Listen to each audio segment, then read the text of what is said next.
Australia के लोग में भारतीयों के प्रति चाहे पक्ष सत्ता का हो चाहे पक्ष विपक्ष का हो, सबके सब मिलजुल करके भारतीय समुदाय के इस कार्यक्रम में उतने ही उमंग और उत्साह के साथ शरीक हुए थे और भारत के एक प्रतिनिधि को, भारत के एक सेवक को दोनों पक्ष उतना ही आदर और सत्कार कर रहे हैं।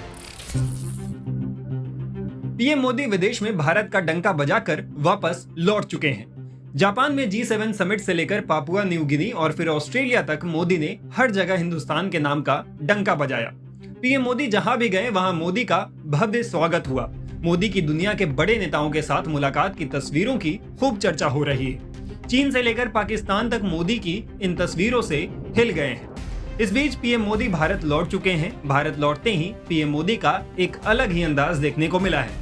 भारत लौटने के बाद पीएम मोदी ने नए संसद भवन के उद्घाटन समारोह का बहिष्कार करने वाले विपक्षी दलों को इशारों में तगड़ा जवाब दिया है। पीएम नरेंद्र मोदी ने अपने ऑस्ट्रेलिया दौरे का उदाहरण देते हुए विपक्ष को आईना दिखाया है।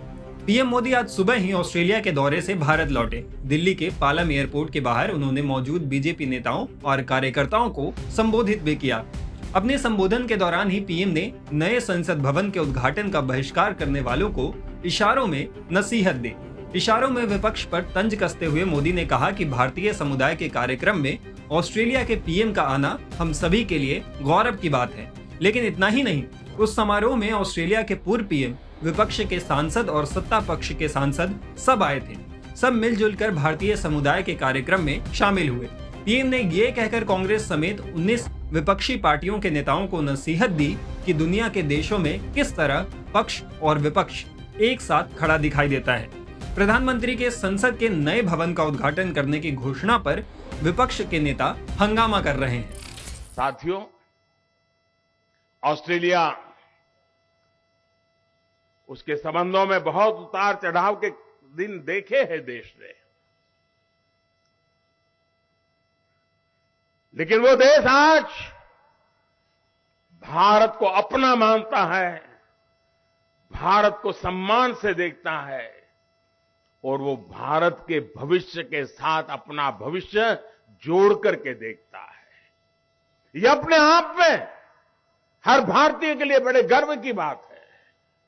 और मैं देख रहा था कल, जब मैंने देखा कि पूरे ओपेरा हाउस पर हिंदुस्तान के तिरंगे रंग की रोशनी करके उन्होंने भारत को सम्मानित करने का बहुत ही उम्दा प्रयास किया था। और भारतीय समुदाय का जो समारोह था, हिंदुस्तान के लोगों ने उसको देखा है, दुनिया ने देखा है। लेकिन सबसे बड़ी बात, लोकतंत्र की आत्मा क्या होती है, लोकतंत्र का सामर्थ्य क्या होता है। साथियों, आपको जानकर के खुशी होगी, और मैंने अब तक जितना भी कुछ देखा पढ़ा, मुझे इस बात की तरफ ध्यान नहीं गया मेरा, और इसलिए मैं बताना चाहता हूं। भारतीय समुदाय का जो कार्यक्रम था, वहां ऑस्ट्रेलिया के प्रधानमंत्री का आना गौरव की बात थी। लेकिन इतना ही नहीं, उस समारोह में पूर्व प्रधानमंत्री भी थे। उस समारोह में पूरी ऑपोजिशन पार्टी के मेंबर से, रूलिंग पार्टी के मेंबर से, ये लोकतंत्र का वातावरण ऑस्ट्रेलिया के लोग में भारतीयों के प्रति, चाहे पक्ष सत्ता का हो चाहे पक्ष विपक्ष का हो, सबके सब मिलजुल करके भारतीय समुदाय के इस कार्यक्रम में उतने ही उमंग और उत्साह के साथ शरीक हुए थे और भारत के एक प्रतिनिधि को, भारत के एक सेवक को दोनों पक्ष उतना ही आदर और सत्कार कर रहे थे। साथियों, ये यश मोदी का नहीं है। हम कतई ऐसी गलती मत करें।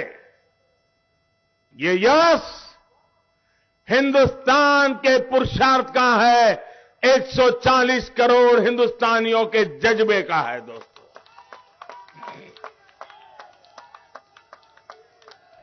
बता दें कि देश की 20 पार्टियों ने नए संसद भवन के उद्घाटन कार्यक्रम का बहिष्कार करने की घोषणा की है, जबकि 17 पार्टियों ने शामिल होने की बात कही है।